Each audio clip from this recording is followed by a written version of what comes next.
اعوذ باللہ من الشیطان الرجیم بسم اللہ الرحمن الرحیم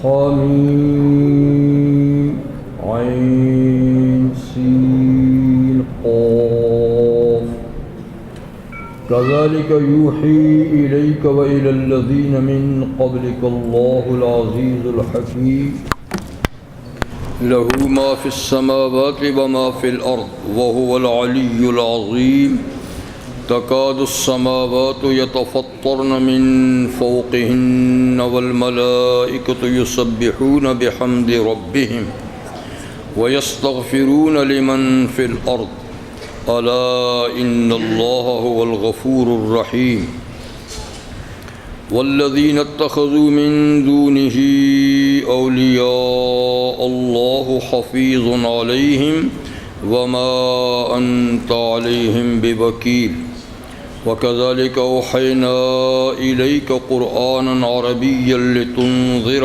القرى ومن حولها وتنذر يوم الجمع لا ريب فيه فريق في الجنة وفريق في السعير ولو شاء الله لجعلهم أمة واحدة ولكن يدخل من يشاء في رحمته والظالمون ما لهم من ولي ولا نصير أم اتخذوا من دونه أولياء فالله هو الولي وهو يحيي الموتى وهو على كل شيء قدير وما اختلفتم فيه من شيء فحكمه إلى الله ذلكم الله ربي عليه توكلت وإليه أنيب صدق الله العظيم. سورۃ الشورى مکی صورت ہے اور یہ حوامیم سبع 7 حامیم سے شروع ہونے والی صورتوں میں سے ایک صورت ہے جو قرآن حکیم کا لب لباب اور خلاصہ ہے. اس کی آیت نمبر 1 سے 10 تک میں نے آیات تلاوت کی. تو اس صورت کا نام سورہ شورى ہے اس لیے کہ اس کے اندر لفظ شورا آگے آنے والا ہے، تو اسی لفظ سے اس صورت کا نام موسوم ہوا سورہ شورى. شورا کا معنی ہے مشورہ. مکی صورت ہونے کی وجہ سے اس کے بنیادی مضامین وہی 4 ہیں جو ہر مکی صورت کے مضامین ہوتے ہیں، یعنی توحید، رسالت اور وحی الہی کی صداقت اور معاد یعنی آخرت. لیکن اس کے ساتھ ساتھ اور کئی مسائل، ہدایات اس صورت کے اندر بیان ہوں گے. ان 4 مضامین میں سے پچھلی صورت سورہ فصلت میں توحید کا موضوع غالب تھا. اس میں صداقت قرآن اور وحی کی صداقت کا مضمون غالب رہے گا، لیکن ساتھ میں دوسرے مضامین بھی چلتے رہیں گے. اور اس کے ساتھ ساتھ اس صورت میں مسلمانوں کی انفرادی اور اجتماعی زندگی کے لیے بھی ہدایات موجود ہیں، وہ بھی اپنی جگہ میں انشاءاللہ آئیں گے. صورت کا آغاز حروف مقطعات میں سے 5 حروف سے ہے اور 5 حروف 2 آیتیں ہیں مستقل. حامیم ایک آیت ہے اور عین سین قاف دوسری آیت ہے. یہ پہلے بھی بتایا جا چکا ہے کہ حروف مقطعات کا واقعی معنی اللہ ہی جانتے ہیں، اور یہ سر من الاسرار بین اللہ و بین رسول ہی، اللہ اور اللہ کے رسول کے درمیان راز ہے. اس کا معنی پیغمبر کریم علیہ السلام نے بھی نہیں بتایا، تو اس لیے اس پر صرف یہ ایمان لانا ہے کہ وحی الہی کا حصہ ہے، اور جو مراد اللہ کی ہے اس پر ہمارا ایمان ہے. اللہ عالم بمرادی بذالک الحروف، ان حروف سے جو اللہ کی مراد ہے وہی جانتے ہیں اور ہمارا اس پر ایمان ہے. ویسے کچھ معانی اہل علم نے بتائے ہیں، لیکن وہ سب تقریبی ہیں، تحقیقی کوئی معنی بھی نہیں۔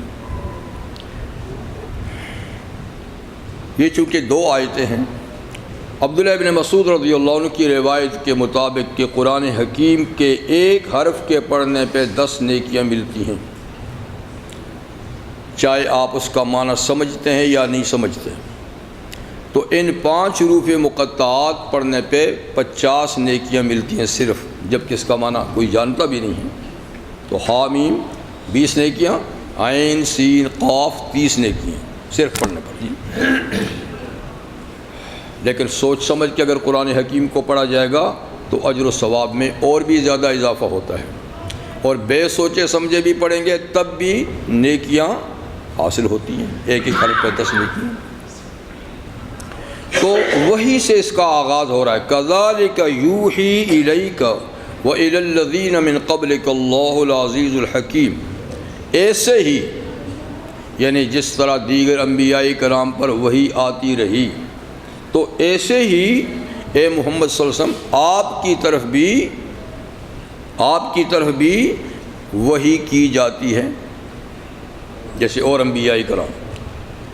وحی کہتے ہیں خفیہ طور پر تیز ترین طریقے سے پیغام پہنچانا، بہت تیز طریقے سے میسج پہنچانا، اور وہ بھی بالکل خفیہ، کسی کو پتہ ہی نہ چلے۔ چونکہ انبیاء کرام کی طرف وحی لانے والے فرشتے ہوتے ہیں جن کا پیغام رسانی کا نظام اتنا تیز ہے کہ اتنا ہم سوچ بھی نہیں سمجھ سکتے۔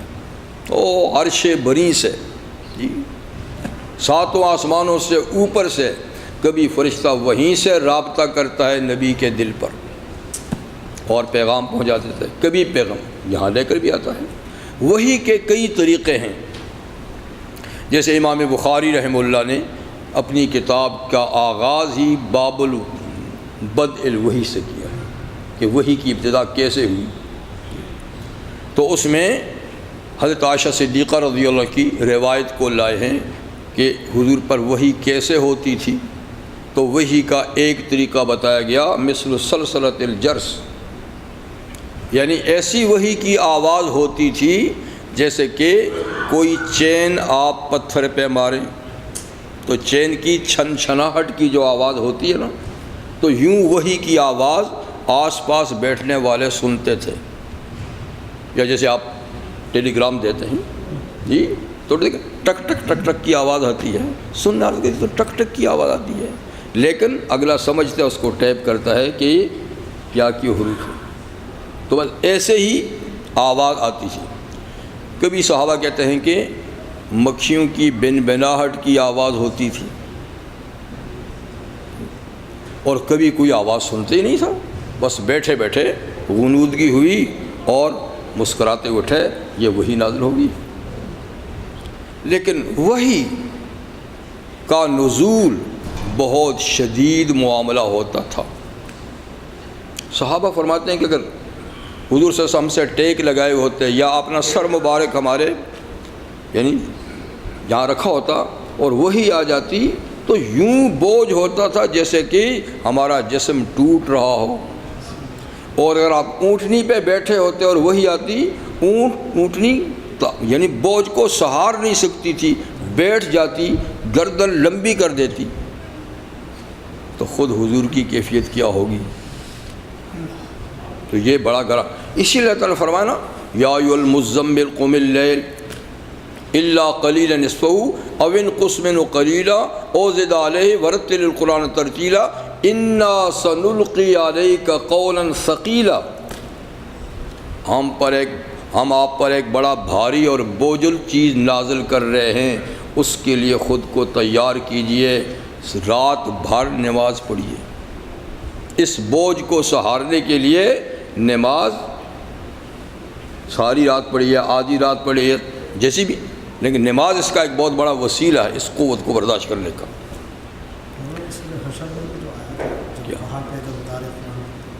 اس کا کیا تشبیہ ہے؟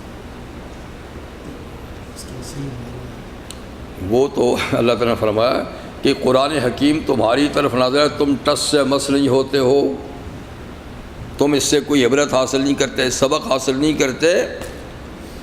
اگر قرآن شعور دے کر، سمجھ دے کر، پہاڑ کو شعور اور سمجھ دے کے قرآن کو نازل کرتے تو وہ پھٹ جاتا، لیکن شعور اور سمجھ دے کر۔ یہی وجہ تو ہے نا اللہ تعالیٰ نے سب سے پہلے یہ پروگرام آسمانوں پر پیش کیا، زمین پہ پیش کیا، پہاڑوں پہ پیش کیا۔ انا عرضنا الامانۃ علی السماوات والارض والجبال فابین ان یحملنها، ان نے معذرت کی کہ یا اللہ ہم یہ بوجھ سہار نہیں سکتے، اٹھا نہیں سکتے۔ اس لیے کہ فرمایا تھا کہ اگر میں تمہیں سمجھ شعور دے کر اس امانت کا امین بناؤں تو کیا قبول کرو گے؟ یہ اختیاری بات تھی، مجبور نہیں کیا، ورنہ کون انکار کر سکتا ہے۔ اختیاری بات تھی کہ اگر امانت کو سنبھالو گے تو جنت جیسی نعمت دوں گا، لیکن خیانت کی تو پھر دوزخ بھی تیار ہے۔ ہاں جی، 2-3 سال کا بچہ رو رہا ہے، کسی کا روز کرنے کے لیے بولے ہیں کہ کس کا بچہ ہے آگے لے جائے۔ تو بچہ یہی لوگوں کو کہ اندر کوئی خواتین نہیں ہیں نہیں بولتے یا اوپر کوئی خواتین ہوں گی، ظاہر بات ہے۔ بھائی کسی کا بچہ ہے باہر تو جس کا بچہ ہے ذرا اس کے سنبھالیں، تشریف لائیں، اس کو سنبھال لیں، اکیلا ہے کوئی آ جائے گا ان شاء اللہ۔ تو انہوں نے معذرت کی، ابین ان یحملنها، وہ اشفقن منها، ڈر گئے، اوہو ثواب ملے نہ ملے لیکن عذاب نہ ہونا چاہیے۔ وحمل الانسان، انسان بھولا بھالا عاشق خدا، کوئی بات نہیں میں ہی اٹھا لیتا ہوں، انجام سے بے خبر، عشق و محبت میں آ کر بڑا بوجھ اٹھا لیا۔ اللہ فرماتا ہے انہ کان ظلوما جہولا، بڑا ہی ظالم ہے، اپنے اوپر بڑا ہی ظلم کیا اس نے اور بڑا ہی نادان ہے۔ ایک بوجھ اٹھا لیا، اب اس کو سہار نہیں رہا۔ تو یہ ہے کہ اگر ان کو عقل و شعور دے کر ان کو اس وحی کا امین بنایا جاتا تو فرمایا وہ پھٹ جاتے ہیں، قبول نہ کرتے۔ لیکن انسان بہرحال انسان ہی کے لیے اس کو بھیجا گیا تھا، انسان ہی کو اللہ تعالیٰ نے یہ حوصلہ بھی عطا فرمایا ہے۔ تو جنہوں نے حق ادا کیا سو حق ادا کیا ماشاءاللہ، اور جو نہیں کر رہے سو نہیں کر رہے۔ تو وحی کا معنی میں نے کہا کہ ایک تو یہ ہے کہ بہت بڑا بھاری کام ہے جی، اور سردی میں بھی اگر وحی آتی تھی تو پسینہ پسینہ ہو جایا کرتے تھے۔ اور ایک وہی ہے کہ فرشتہ باقاعدہ انسانی شکل میں آ کر جیسے ہم پڑھتے پڑھاتے ہیں یوں فرشتہ پڑھتا، حضور سے سب اس کے جواب میں پڑھتے تھے۔ یہ آسان طریقہ تھا، اور کبھی رابطہ وہیں سے ہوتا، فرشتہ آتا ہی نہیں تھا۔ اعلیٰ قلبک، دل کے ساتھ کنیکشن جوڑ کر وہیں سے فرشتہ وہی۔ تو یہ مختلف طریقے ہیں وحی کے۔ ایسے ہی ہم نے وحی کی آپ کی طرف، کیسے؟ جیسے سورہ نساء میں ہے انا اوحینا الیک کما اوحینا الی نوح والنبیین من بعدہ، ہم نے آپ کی طرف ایسے ہی وحی بھیجی جیسے ہم نے نوح پیغمبر کو اور ان سے بعد انبیاء کرام کو وحی بھیجی، جن کے پھر کچھ انبیاء کے نام بھی اللہ نے ذکر کیے۔ ایسی ہی وحی آپ کی طرف آئی، یعنی پیغام رسانی کا یہی طریقہ انبیاء کرام میں پہلے بھی رہا۔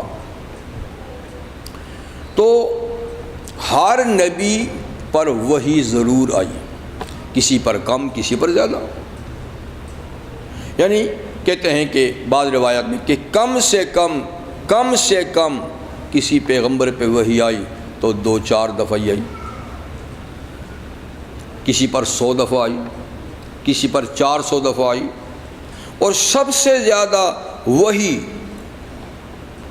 جو آئی وہ نبی کریم صلی اللہ علیہ وسلم 40,000 مرتبہ حضور پہ وحی آئی، 40,000، سب سے زیادہ وحی آپ پر آئی، قرآن کی شکل میں بھی آئی، اس کے علاوہ بھی آتی رہی۔ ایسے ہی ہم نے وحی بھیجی آپ کی طرف، وَإِلَى الَّذِينَ مِن قَبْلِكَ، اور ان حضرات انبیاء کرام کی طرف جو آپ سے پہلے گزرے ہیں۔ تو وحی کس نے کی؟ اللہ العزیز الحکیم، اللہ نے یہ وحی اپنے فرشتے کے ذریعے سے کی۔ اللہ کون ہیں، کیا صفات ہیں؟ العزیز، ایک تو یہ کہ وہ غالب ہیں اور اللہ کے مقابلے میں کسی کی نہیں چلتی، اور جب اللہ کا پیغام آئے تو ایسے غالب ہیں اس کے پیغام میں کوئی مداخلت بھی نہیں کر سکتا، اس لیے کہ وہ سب پہ غالب ہے۔ وَهُوَ الْقَاهِرُ فَوْقَ عِبَادِهِ، وہ سارے بندوں پر غالب ہیں، اس پر کوئی غالب نہیں۔ اور الحکیم، اللہ حکیم بھی ہیں، ان کی وحی، ان کی شریعت، ان کا بھیجا ہوا دین، یہ سب حکمت پر مبنی ہے۔ کسی کی سمجھ میں بات آتی ہے تو بڑی بات ہے، کسی کی سمجھ میں بات نہیں آتی تو سمجھ کا قصور ہے، شریعت کا قصور نہیں ہے۔ کوئی کہ یہ کیسے ہے، یہ میری سمجھ میں نہیں آتی، تو تیری سمجھ ہی کیا ہے، تو پہلے اپنی سمجھ کہہ رہے ہیں۔ تو بہت سے لوگ ایسا کرتے ہیں نا، اور یہ شریعت کا یہ حکم سمجھ میں نہیں آتا۔ ارے بھائی تیری سمجھ میں نہیں آتا تو اپنی سمجھ کو رو۔ یہ ہے کہ کوئی باتیں آپ کی عقل سے بہت بلند ہیں، آپ کی عقل ہی کیا ہے، لیکن ایسی کوئی بات نہیں جو عقل کے خلاف ہو۔ عقل سے ماورا تو بہت سی باتیں ہیں، لیکن عقل کے خلاف کوئی بات نہیں۔ اگر عقل سلیم اللہ نے کسی کو دی ہے تو شریعت کی ایک بات میں بھی اس کو ایسا نہیں لگا کہ یہ عقل کے خلاف ہے، اس لیے کہ بھیجنے والا حکیم ہے۔ اور فعل الحکیم لا یخلو عن حکمت، حکیم کا کوئی کام حکمت سے خالی نہیں ہوتا۔ پھر اللہ اپنے غلبے کا ذکر کرتے ہیں، اللہ کیسے غالب ہے؟ لہو ما فی السماوات و ما فی الارض، زمین میں جو کچھ ہے، آسمانوں میں جو کچھ ہے، سب اسی کا ہے، سب اسی کا ہے۔ اور کائنات تو ہے ہی ساری یہی، اس سے آگے تو کوئی کائنات ہے نہیں، یا زمینیں ہیں یا آسمان ہے، یا بلندیاں ہیں یا پستیاں ہیں۔ تو بلندیوں اور پستیوں کا مالک وہی ہے، لہو ملکیت، مالک بھی وہی ہے اور بنانے والا بھی وہی ہے۔ اور اس لحاظ سے ساری کائنات اس کی بندہ ہے، چاہے وہ بندگی کریں یا نہ کریں، پر ہیں سب اللہ کے بندے۔ کچھ تو اللہ کی بندگی کرتے ہیں دل کے اخلاص سے، محبت سے، اور کچھ کو بندگی کرنی پڑتی ہے مجبوراً، لیکن بندگی اسی کی ہے۔ شریعت جو بندگی کے طریقے لائی ہے وہ اختیاری ہیں، اہل ایمان کرتے ہیں، اہل کفر نہیں کرتے، لیکن بندگی کے کچھ طریقے تکوینی ہیں، اس میں تو مومن کافر نیک و بد سبھی شریک ہیں، وہ فیصلے تو سب کو ماننے پڑتے ہیں جی۔ تو اس لیے کہتے ہیں لہو ما فی السماوات ما فی الارض، اللہ ہی کا ہے جو کچھ آسمانوں اور جو کچھ زمین میں ہے، ملکن و خلقن و عبیدن، ملکیت کے لحاظ سے بھی اسی کا ہے، تخلیق کے لحاظ سے بھی اس کا ہے، عبودیت کے لحاظ سے بھی اسی کا ہے۔ اور وَهُوَ الْعَلِيُّ الْعَظِيمُ، اللہ بہت بلند ہیں، اتنے بلند ہیں کہ کسی کی رسائی وہاں تک نہیں، اتنے اونچے ہیں لا تدرکہ الابصار، کوئی نظر وہاں تک نہیں پہنچ سکتی۔ وَهُوَ يُدْرِكُ الْأَبْصَارَ، اور وہ سب آنکھوں والوں کو دیکھ رہے ہیں، کوئی آنکھوں والا اس کی نظر سے پوشیدہ نہیں، وہ سب کی نظروں سے پوشیدہ ہے، اتنا اونچا ہے۔ اور العظیم، وہ بڑی عظمتوں والا ہے۔ کتنی عظمت والا ہے؟ تکاد السماوات یتفطرن من فوقہن، اللہ اتنی عظمت والا ہے، قریب ہے کہ آسمان اس کی عظمت و جلال کے سامنے پھٹ جائیں، اس کی عظمت و جلال کے سامنے آسمان پھٹ جائیں، اوپر سے پھٹ جائیں، لیکن یہ اس نے سہارا دیا ہوا ہے، وہ پھٹنے دیتا نہیں ہے۔ سورہ فاطر میں ہے کہ اللہ سہارا نہ دے تو زمین آسمان دڑام سے زمین پر گر جائیں، آسمان گر جائیں، لیکن اللہ نے ان کو تھاما ہوا ہے، اللہ نے ان کو تھاما ہوا ہے۔ یہ یتفطرنا، پھٹ جائیں، آسمان کوئی معمولی چھت نہیں ہے۔ اللہ فرماتے ہیں ہم نے تمہاری اوپر سبعا شدادا، 7 مضبوط آسمان بنائے ہیں، کتنے مضبوط نہ معلوم کب سے خدا نے بنائے ہیں، کب سے بنائے کوئی پتہ نہیں ہے جی۔ اور فرمایا کہ حل تری من فطور، ذرا اوپر دیکھو کوئی پھٹ نظر آتا ہے، کوئی ٹوٹ پھوٹ اس میں ہے، کوئی مرمت کی چیز ہے؟ حل تری من فطور جی، ایک دفعہ نہیں، کرتین، بار بار دیکھتے رہو، تمہیں کوئی شگاف نظر نہیں آئے گا۔ اتنے مضبوط ہیں، کھربہا سال سے بنے ہیں، جوں کہ تمہیں مضبوط اتنے ہیں۔ لیکن اللہ کی عظمت یہ ہے کہ اللہ کی عظمت کے سامنے وہ قریب ہے کہ پھٹ جائیں۔ ان امسکما من احد بعد، اللہ کے سوا کون ان کو تھمانے والا ہے، کون روکنے والا ہے؟ اسی نے تو سہارا دیا ہوا ہے جی۔ یہ لفظ اللہ کی شدید ناراضگی کے لیے بولا جاتا ہے کہ قریب ہے کہ آسمان پھٹ جائیں۔ یا تو عظمت کی بات کی کہ عظمت اتنی ہے کہ اس کے سامنے قریب ہے کہ آسمان پھٹ جائیں۔ سورہ مریم میں فرمایا تکاد السماوات یتفطرن من فوقہن والارض وتنشق الارض وتخر الجبال حدا ان دعوا للرحمن ولدا، قریب ہے کہ آسمان اوپر سے پھٹ جائیں، زمین ٹکڑے ٹکڑے ہو جائے، پہاڑ ریزہ ریزہ ہو جائیں۔ کس بات پہ؟ اس لیے کہ یہ لوگ رحمان کی اولاد کی بات کیوں کرتے ہیں کہ رحمان نے بچہ جنا ہے؟ یعنی یہ اتنی ناگوار بات ہے، اتنی ناگوار، اللہ کی اتنی شدید ناراضگی کی بات ہے خدا کے لیے اولاد کہنا کہ یہ بات آسمان بھی نہیں برداشت کر سکتے، زمین بھی، پہاڑ بھی، لیکن اللہ نے ان کو روکا ہوا ہے ورنہ یہ پھٹ جائیں۔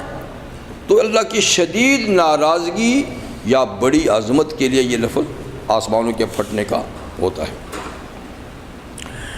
والملائکۃ یسبحون بحمد ربہم، اور اللہ کی عظمت و جلال کا یہ حال ہے کہ فرشتے جن کی تعداد بھی اللہ ہی جانتے ہیں، ہم نہیں جانتے، عقل و شعور رکھنے والی مخلوق تین ہیں، ملائکہ، جنات اور انسان۔ ان کو عقل و شعور رکھنے والی مخلوق کہتے ہیں، باقیوں کو عقل و شعور والی مخلوق نہیں کہتے۔ ویسے ہر مخلوق میں شعور ہے، سمجھ ہے اس کی حیثیت کے مطابق، اسی لیے فرمایا کہ ہر چیز خدا کی ثنا خواں ہے، ہر چیز اللہ کی تسبیح خواں ہے۔ تو تسبیح اور ثنا وہی کرتے ہیں نا کہ جن میں کچھ شعور ہو، لیکن عقل نہیں۔ فرشتے، انسان اور جن یہ عقل بھی رکھتے ہیں۔ ان تین بڑی مخلوقات میں سے سب سے زیادہ تعداد فرشتوں کی ہے، سب سے زیادہ، اس کے بعد جنات، اس کے بعد تیسرے نمبر پہ انسان، تعداد کے لحاظ سے۔ تو اللہ فرماتے ہیں کہ اللہ کی عظمت شان یہ ہے کہ فرشتے تو سارے کے سارے یسبحون بحمد ربہم، اپنے رب کی حمد و ثنا کرتے ہیں، سبحان اللہ و بحمدہ کا ورد کرتے ہیں۔ اور ہر وقت فرمایا کہ لا یفترون، ذرا بھی وقفہ نہیں ہوتا، نہ نوکری ہے، نہ کھانا پینا ہے، نہ بیوی بچے ہیں، اور اس میں تو کچھ بھی نہیں ہے سوائے حمد و ثنا کے، کوئی دوسرا کام ہی نہیں۔ 24 گھنٹے اللہ کی حمد و ثنا کرتے ہیں۔ رحمت عالم صلی اللہ علیہ وسلم ارشاد فرماتے ہیں کہ آسمانوں پر ایک بالش جگہ بھی خالی نہیں، اتنی سی جگہ بھی خالی نہیں جہاں کوئی نہ کوئی فرشتہ رکوع سجدے میں نہ ہو۔ حدیث میں ہے کہ فرشتوں کی کثرت تعداد کے پیش نظر آسمان چرچراتا ہے۔ جیسے آپ کی چھت پہ کوئی چلا جائے اور اوپر چلے تو نیچے آواز آتی ہے کہ تم نہیں سنتے ہو، آسمان اتنے بلند ہیں، لیکن اتنی کثرت ہے فرشتوں کی کہ بوجھ سے چرچراتے ہیں، ایک بالی جگہ بھی خالی نہیں، کوئی نہ کوئی فرشتہ کسی نہ کسی عبادت میں مصروف ہے۔ اور آسمان کتنا بڑا ہے، پھر دوسرا اس سے بڑا، پھر تیسرا اس سے، پھر ساتواں اس سے، پھر ساتوں آسمانوں سے اوپر بھی فرشتے جنت میں ہیں، ملائے اعلیٰ ہیں جی، علیین میں ہیں، زمین پہ ہیں، فضا میں ہیں، کتنے ہی فرشتے ہیں، سب کے سب دوسرا کام ہی نہیں ہے حمد و ثنا کے سوا۔ کیا عظمت شان ہے اللہ کی، کیا عظمت شان ہے۔ ایک کام تو فرشتوں کا کیا ہے، یسبحون بحمد ربہم، ٹھیک۔ دوسرا وَيَسْتَغْفِرُونَ لِمَنْ فِي الْأَرْضِ، جو زمین میں ہیں ان کے لیے استغفار بھی کرتے ہیں، گناہ ہم کرتے ہیں معافی ہمارے لیے وہ مانگتے ہیں، گناہ ہم کرتے ہیں، ہم تو استغفار نہیں کرتے، ہمارے لیے استغفار وہ کرتے ہیں۔ یہاں تو کہا کہ مطلقاً کہ جو زمین میں ہیں ان کے لیے استغفار کرتے ہیں، لیکن پہلی حامیم جو گزری تھی اس میں ہے یستغفرون، ان کے لیے استغفار کرتے ہیں جو مومن ہیں، آل ایمان کے لیے استغفار کرتے ہیں، آل کفر کے لیے نہیں کرتے، کافروں کے لیے نہیں کرتے، مومنوں کے لیے استغفار کرتے ہیں۔ تو باہر فرشتوں کی ڈیوٹی دوسری ہے کہ وہ استغفار کرتے ہیں آل ایمان کے لیے۔ الا ان اللہ الغفور الرحیم، باخبر رہو، خبردار رہو، بے شک اللہ تعالیٰ ہی بہت زیادہ بخشنے والا ہے۔ جو استغفار کرتا ہے اللہ معاف فرماتے ہیں، کہ وہ تو غفور ہے، وہ تھوڑا سا بھی استغفار کرو اور وہ تو رحیم ہے، بے حد مہربان ہے، غفور الرحیم۔ یہ تو شان ہوئی اللہ کی۔ آگے فرمایا ان لوگوں کا کیا حال ہے جو اس ہستی کو بھولے ہوئے ہیں اور انہوں نے اپنے تعلقات ان سے جوڑے ہوئے ہیں جن کے پلے کچھ بھی نہیں، جس کے پاس سب کچھ ہے اس کو بھولے ہوئے ہیں، جن کے پاس کچھ بھی نہیں ان سے جڑے ہوئے ہیں۔ یہ انسان کی بدنصیبی، بدبخت اتنا ہے انسان اور خوش بخت اتنا ہے انسان جو اس سے جڑ گیا وہ فرشتوں سے بھی نمبر رہ گیا، جو اس سے کٹ گیا وہ جانور سے بھی گر گیا۔ انسان کی دو پوزیشن جی، جو کافر ہیں اولئک هم شر البریہ، اسفل سافلین، ان سے زیادہ گرا ہوا کوئی نہیں، کیڑے مکوڑے سے بھی ان کی حیثیت نہیں، جانور بھی ان سے اچھے ہیں، لیکن جو خدا سے جڑے ہوئے ہیں اولئک هم خیر البریہ، وہ ساری خلقت میں بہتر ہے، ان سے اچھا کوئی نہیں۔ تو یہ دیکھیں انسان کے دو، لقد خلقنا الانسان فی احسن تقویم، بالیقین ہم نے انسان کو سب سے زیادہ پیارے سانچے اور ڈھانچے میں ڈالا ہے، سب سے پیاری شکل و صورت دی ہے۔ اور پھر یہ ہے کہ اسفل سافلین ثم رددناہ اسفل سافلین، پھر جب ہمارا نہ بنا ہم نے اس کو سب سے نیچے گرا دیا، اور الا الذین آمنوا وعملوا الصالحات سب سے اوپر اٹھا دیا۔ والذین اتخذوا من دونہ اولیاء، وہ لوگ جنہوں نے اللہ کے سوا اور کارساز بنا دیے ہیں، بگڑی بنانے والے، حاجتیں پوری کرنے والے اور بنا لیے ہیں، اور اپنی حاجتیں ان سے مانگتے ہیں، دیتا پھر بھی خدا ہے، وہ نسبت کرتے ہیں کہ فلانے سے دیتا پھر بھی خدا، اس کے پلے کیا ہے، اس کے پلے کیا ہے؟ اگر وہ بت ہے تو تو نے اپنے ہاتھ سے بنایا ہے، وہ نہ بول سکتا ہے، نہ چل سکتا ہے، نہ دیکھ سکتا ہے، نہ پکڑ سکتا ہے، نہ تیری پکار کا جواب دے سکتا ہے، اس کی حفاظت بھی تو کرتا ہے۔ کسی نے اللہ جب سمجھ دیتا ہے تو کسی نے کہا رب یبول الثعلبان براسہ، کیا یہ بھی رب ہے کہ کتے پرندے جس کے سر پہ پیشاب کر کے چلے جاتے ہیں اس کو پتہ ہی نہیں؟ جب سمجھ آتی ہے نا، لیکن جب سمجھ نہیں آتی تو کہتے یہ یہی ہے۔ بڑے بڑے بیرسٹر ہیں، سیاستدان ہیں، سائنسدان ہیں، تاجر ہیں،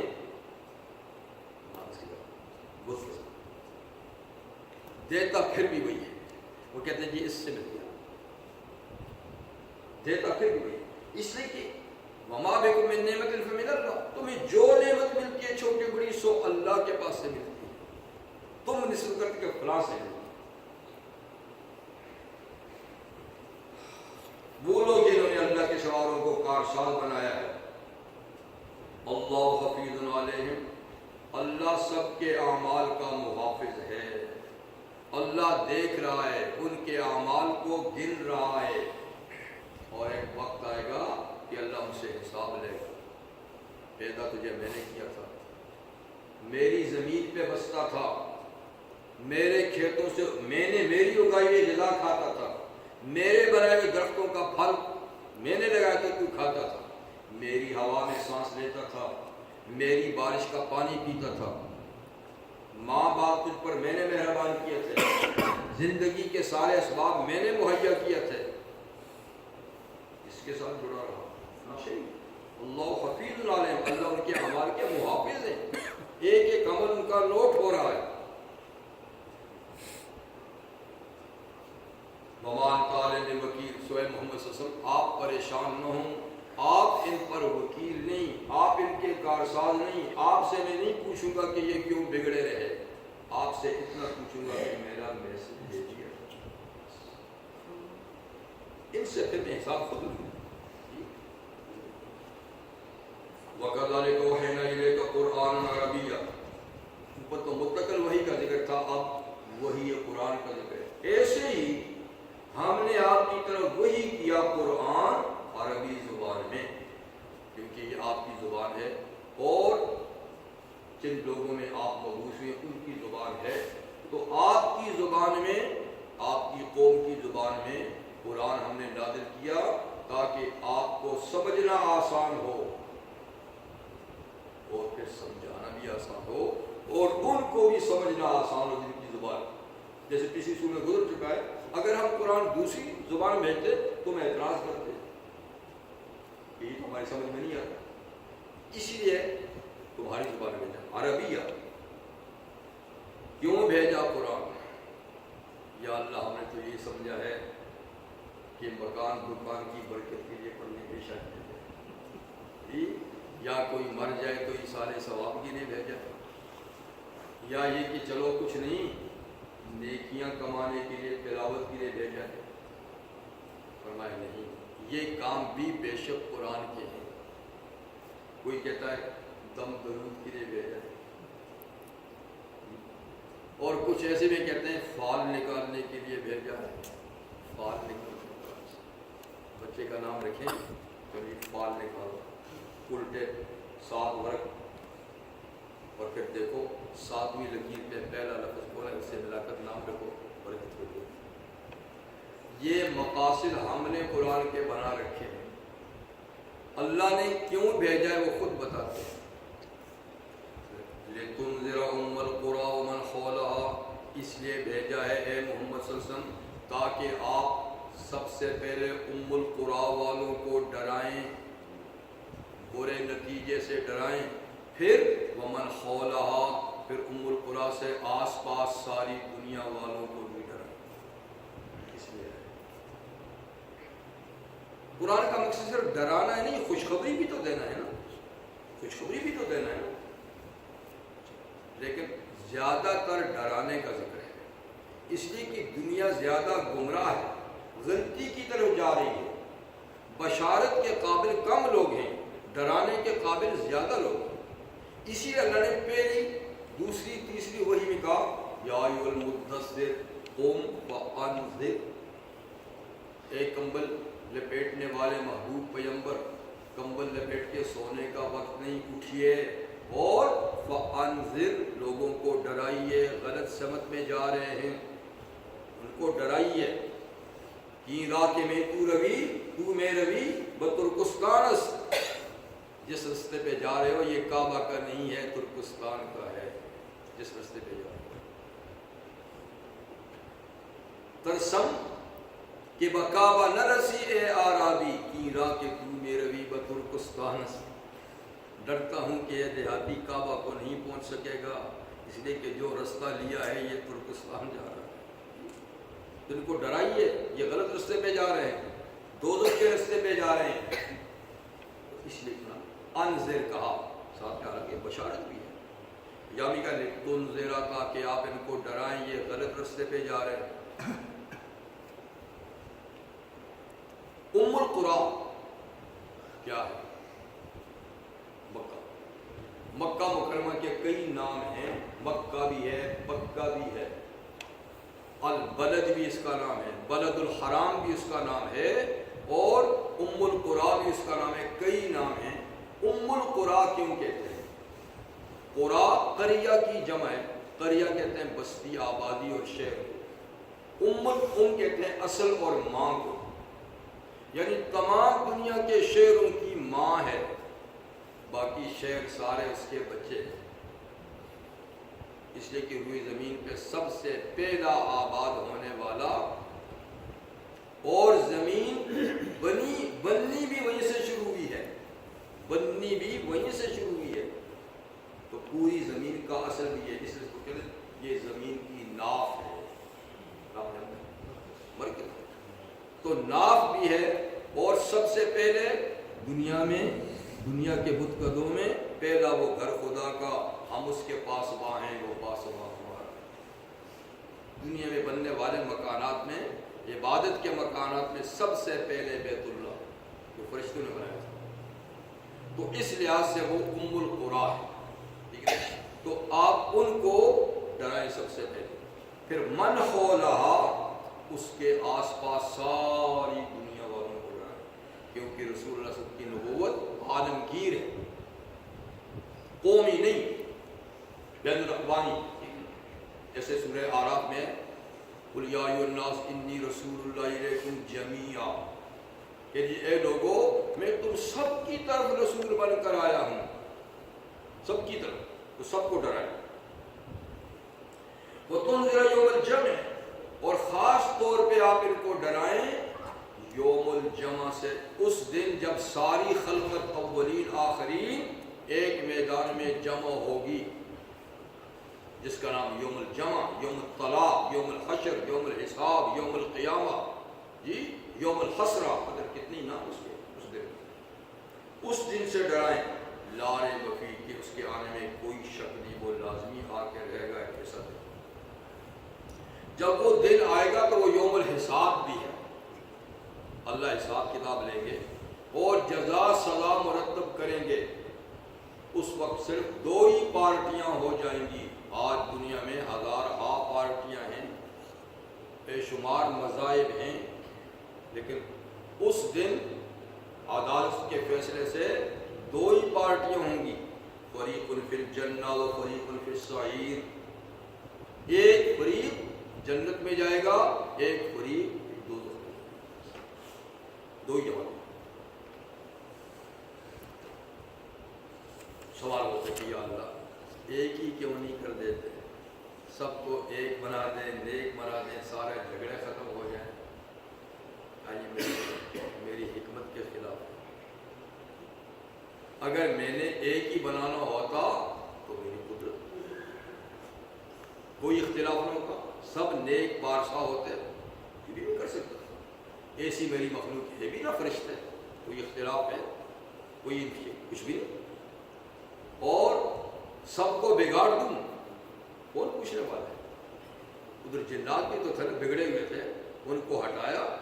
اب میں نے ایسی مخلوق کو بنانا تھا کہ جن میں دونوں صلاحیتیں رکھوں، فرشتوں والی بھی رکھوں، جانوروں والی بھی رکھوں، اور پھر ان کو اختیار دوں کہ جو رستہ وہ چاہے اختیار کر لیں.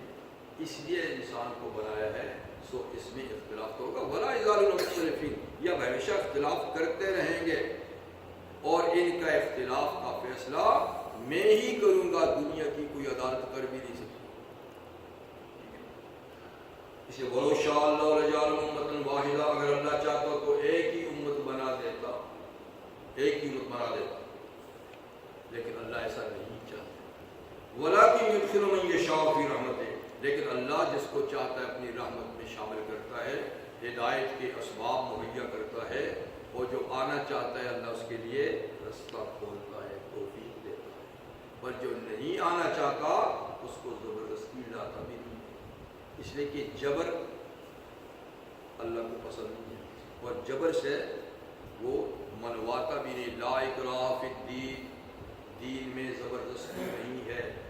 من شاء فلیؤمن ومن شاء فلیکفر، رستہ بتا دیا، جو چاہے ادھر جائے ادھر جائے، اس کی مرضی، بتا دیا کہ اس رستے پہ جاؤ گے تو جہنم، ادھر جاؤ گے تو جنت، آپ ادھر جاتے ہیں ادھر جاتا ہے۔ تو اس نے فرمایا کہ نولی ما تولی، جدھر موڑنا چاہے گا ہم ادھر ہی موڑ دیں گے۔ تو یہاں زبردستی نہیں، جبر نہیں۔ اسی سے آپ اندازہ لگائیں ان لوگوں کی غلطی کا جو کہتے ہیں اسلام جبرن پھیلایا ہے، تلوار کے زور سے پھیلایا ہے۔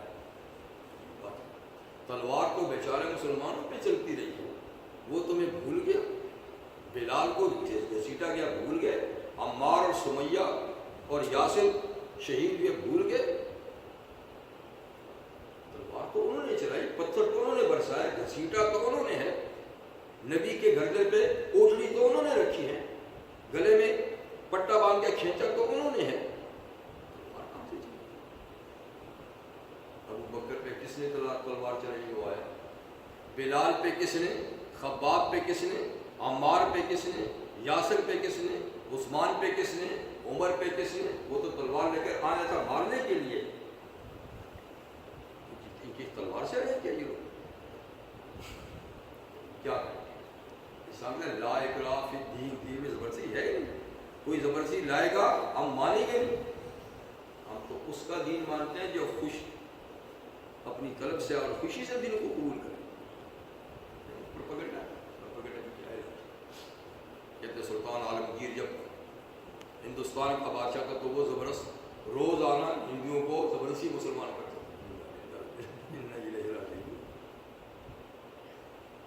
کوئی تاریخ میں نہیں بتا سکتا کہ کسی کو جبرن مسلمان کیا ہو، کیونکہ اسلام میں جبر روا ہی نہیں۔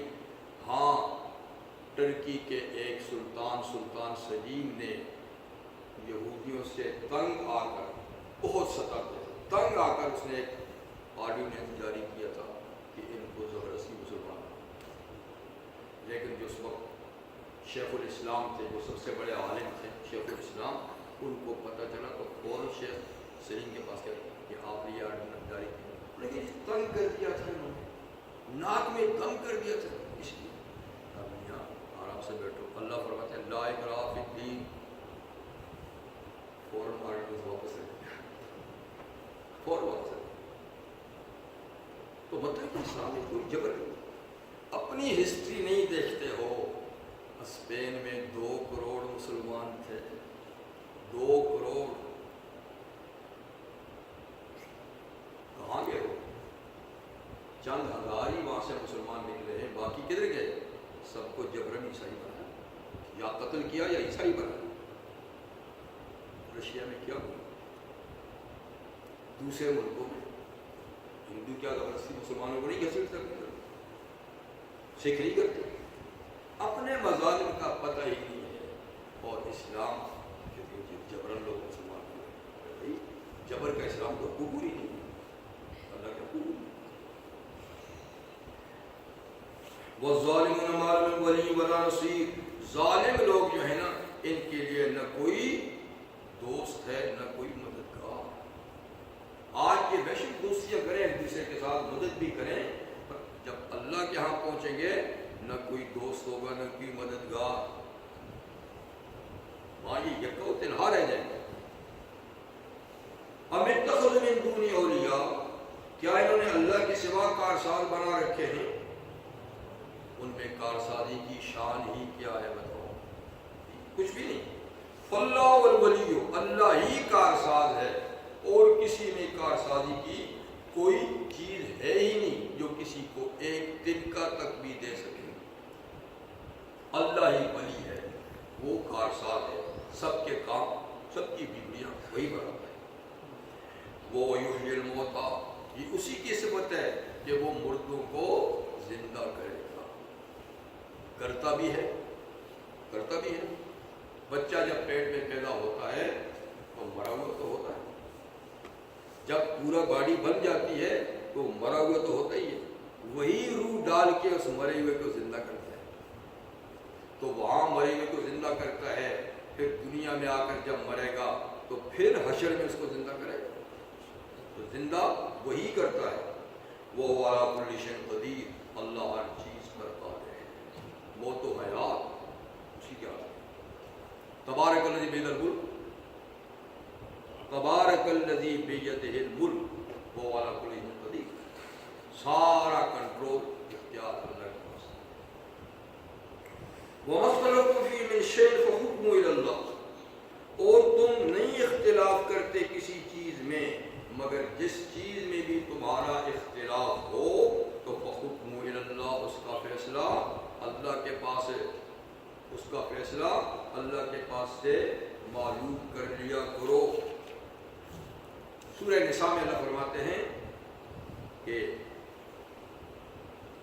فَإِن تَنَازَعْتُمْ فِي شَيْءٍ فَرُدُّوهُ إِلَى اللَّهِ وَالرَّسُولِ، تمہارا کسی مسئلے میں جھگڑا ہو جائے، اختلاف ہو جائے تو اس کو اللہ اور اللہ کے رسول کی طرف لوٹاؤ، وہاں سے فیصلہ لو۔ اللہ کی طرف لوٹانے کا معنی اللہ کی کتاب، رسول کی طرف لوٹانے کا معنی رسول کی سنت، تو اس کا فیصلہ قرآن اور سنت سے لو۔ جو تمہارا اختلاف ہو، جس سے کہ تمہارے فیصلوں کا حل ہے ہی وہاں، لیکن بدقسمتی سے آج ہمارے فیصلے کہاں لے کر جاتے ہیں؟ ہم قرآن اور حدیث کے اوپر اپنے فیصلوں کا تنازع نہیں مٹاتے، بلکہ ہم کہاں لے کر جاتے ہیں؟ وہ بھی قرآن نے بتا دیا ہے کہاں لے کر۔ أَلَمْ تَرَ إِلَى الَّذِينَ يَزْعُمُونَ أَنَّهُمْ آمَنُوا بِمَا أُنزِلَ إِلَيْكَ، آپ ان لوگوں کو دیکھتے نہیں گئے محمد صلی اللہ علیہ وسلم جو کہتے تو ہیں کہ وہ اس کتاب پہ ایمان لائے جو آپ کی طرف نازل کی گئی ہے، کہتے تو ہیں، وَيُرِيدُونَ أَن يَتَحَاكَمُوا إِلَى الطَّاغُوتِ، اور پھر جب جھگڑا ہوتا ہے تو فیصلہ طاغوت کے پاس لے کر جاتے ہیں، طاغوتی طاقتوں سے فیصلہ مانگتے ہیں، کہتے تو ہیں کہ وہ اس پہ ایمان لائے ہیں، جب فیصلے کی بات ہوتی ہے تو اس کو چھوڑ دیتے ہیں اور طاغوت کے پاس جاتے ہیں۔ طاغوت کیا ہے آپ کو بتائیں؟ وہ قوتیں جن کی پوجا اللہ کے سوا کی جاتی ہے وہ سب طاغوت ہیں، وہ ساری قوتیں طاغوت ہیں جن کی پوجا کی جاتی ہے، اور پوجا صرف سر ٹیکنے کا نام نہیں ہے، حکم ماننے کا ہے، یعنی اللہ کے حکم کے خلاف جس کا بھی حکم مانو گے وہ طاغوت ہے، تو یہ فیصلے وہاں جا کے کراتے ہیں۔ تو یہ بدقسمتی سے آج ایسے ہی ہو رہا ہے، ہمارے شخصی تنازع ہوں تو بھی ہم میں سخت صلاحیت نہیں کہ ہم مسجد میں بیٹھ کے آپس میں اس کو طے کر لیں، لیکن کورٹ میں جاتے ہیں، اس لیے کہ مسلمان دوسرے کو ذلیل کرنا چاہتا ہے۔ دشمن کے سامنے جاؤ گے وہ فیصلہ کرے گا، اس کو مانو گے، کیا مطلب؟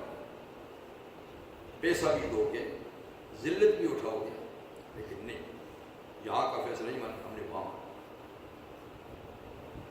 شخصی تنازع کے لیے، بین الاقوامی تنازعات کے لیے دو مسلمان ملک لڑتے ہیں، اپنے مسلمانوں کا فیصلہ نہیں مانتے، تو کہتا ہے عالمی عدالت میں جاؤ، عالمی عدالت کیا ہے؟ وہ قواعد فیصلہ ہے، تو وہ فیصلہ کرے تو مان جاتے ہیں، اپنے کہیں تو نہیں۔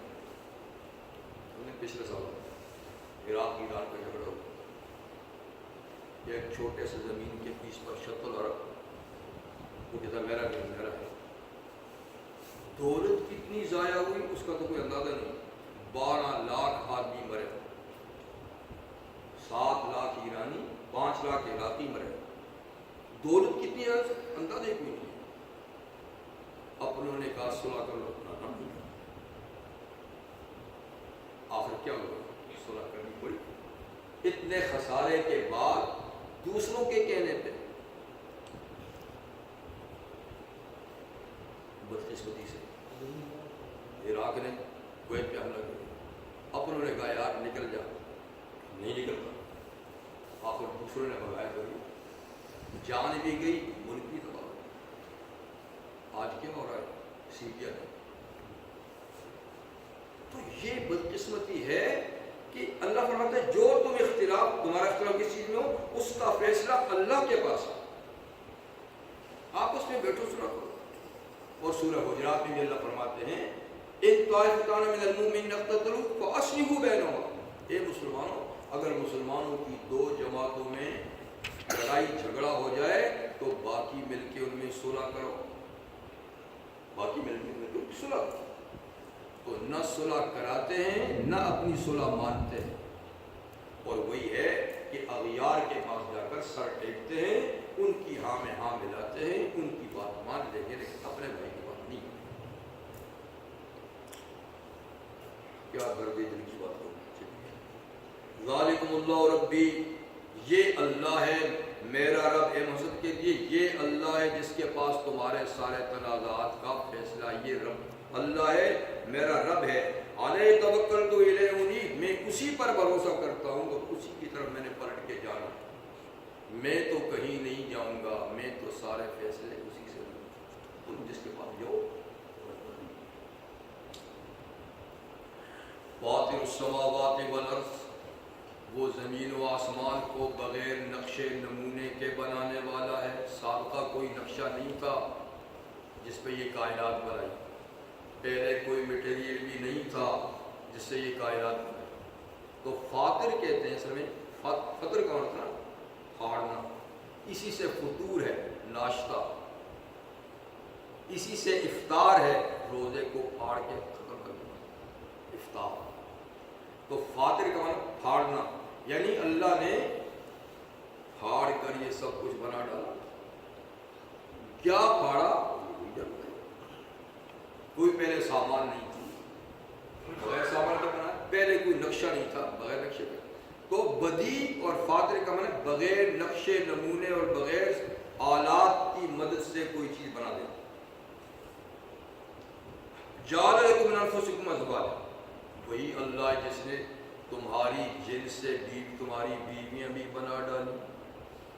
جعل لکم، اللہ نے بنا دی تمہارے لیے، من انفسکم یعنی تمہارے نفسوں، یعنی تمہاری جنس سے تمہاری بیویاں، وہ بھی انسان تم بھی انسان، جی وہ بھی آدم و حوا کی اولاد، تم بھی آدم و حوا کی اولاد۔ وَمِنَ الْأَنْعَامِ أَزْوَاجًا، اور اللہ نے جانوروں میں بھی جوڑے پیدا کیے ہیں، نر مادہ، اور کیا یَذْرَؤُکُمْ فِیہ، اللہ اس میں زمین میں تمہیں اس طریقے سے پھیلاتا ہے۔ یہ جوڑے اس لیے بنائے کہ جوڑوں سے یہ سلسلہ پھیلے بڑھے۔ اب ایک ماں باپ سے دنیا کتنی پھیلی، دنیا بھر دی، کتنے بھی چلے گئے، کتنے آج موجود ہیں، کتنے آئیں گے، یہ اللہ کی قدرت۔ لیس کمثلہ شیء، بات یہ ہے کہ اللہ جیسی کوئی چیز نہیں ہے، لیس کمثلہ شیء، اللہ جیسی کہ آپ تشبیہ دیں کہ وہ ایسا اور ایسا ہے، اللہ کی تشبیہ نہیں دے سکتے، اس کی مثل ہے ہی نہیں، لا مثل له ولا مثیل له، اللہ کی مثل ہے ہی نہیں، لیس کمثلہ شیء، وہ السمیع البصیر، اور وہ سب کچھ سننے والا، سب کچھ دیکھنے والا ہے۔ کوئی تحت الثری میں، ساتویں زمین کے نیچے اگر صاف ستھرے پتھر پہ چمٹی چلے تو اس کے پاؤں کی ٹاپ بھی وہ سنتا ہے، اتنا سمیع ہے۔ اور زمین و آسمان کی پنہائیوں میں، چٹانوں میں، غاروں میں اگر کوئی چیز، کوئی چمٹی بھی چلے وہ دیکھتا ہے، ایسا سمیع بصیر۔ لہو مقالید السماوات والارض، اسی کے پاس ہیں چابیاں آسمانوں اور زمین کی، زمین و آسمان کی چابیاں یعنی کنٹرول، زمین آسمان کی ہر چیز کا کنٹرول اللہ ہی کے ہاتھ میں ہے، کسی کو دیا نہیں۔ اسی میں یبسط الرزق لمن یشاء ویقدر، پھیلاتا ہے، کشادہ کرتا ہے روزی جس کی چاہتا ہے، اور اندازے سے دیتا ہے ماپ تول کے جس کو چاہتا ہے۔ تو روزی کی تقسیم کا نظام بھی اسی کے پاس ہے، اور خزانے ہیں، کوئی کمی نہیں، سب کو ایک لیول سے بھی دے سکتا ہے، برابر بھی دے سکتا ہے، لیکن یہ بھی اس کی حکمت ہے، کسی کو بے حساب، کسی کو حساب سے، کسی کو بافراغت، کسی کو، کیونکہ ہر ایک کا حوصلہ بھی وہ جانتا ہے کہ کس کو کتنا دینا ہے، وہ ٹھیک رہے گا۔ زیادہ دے دیا تو حوصلہ کم، اور چیز زیادہ مل گئی تو پھٹ جائے گا، ختم ہو جائے گا۔ جو آپ کو میں نے قصہ بھی سنایا تھا، یاد ہے کہ مرغی والا، یاد ہے؟ وہ بیچارے بوڑھیا کو مرغی مل گئی، اس نے سوچا یہ روزانہ دانہ کھلاتی ہوں، ایک ہی انڈا دیتی ہے، اگر میں اس کی خوراک بڑھا دوں تو 2 دے گی۔ اب اس کو دانہ دیا، جتنا کھانا میں کھا لیا، اب اس کو پکڑا، اتنے سے کیا ہوتا ہے، منہ کھولا، ٹھونستی گئی، 2 انڈوں کی ڈال۔ اب بیچاری کا مرغی کا تو کپوٹا تو اتنا سا، اس میں ڈبل ٹھوسا جی، وہ بیچاری مر ہی گئی۔ جتنی چیز، جتنا حوصلہ اتنا ملے، تو اللہ نے بندوں کے حوصلے بھی خود ہی بنائے ہیں، اسی حساب سے اللہ تعالیٰ دیتے ہیں۔ تو کسی کو بہت دیتے ہیں، اس کو بھی برداشت کر لیتا، ہضم کر لیتا ہے، یہاں تو بہت کچھ ہضم کر لیتے ہیں۔ بعض لوگوں کے ہاضمے بہت تیز ہیں، بہت کچھ ہضم کر لیتے ہیں، اور پھر ڈکار بھی نہیں، کہتے کچھ ہے، آپ نے کہا کدھر کچھ نہیں، اس لیے کہ وہ ایسی جگہوں سوراخوں میں رکھے ہوئے کہ پتہ بھی نہیں، ایسے لوگ بھی بادشاہ ہیں۔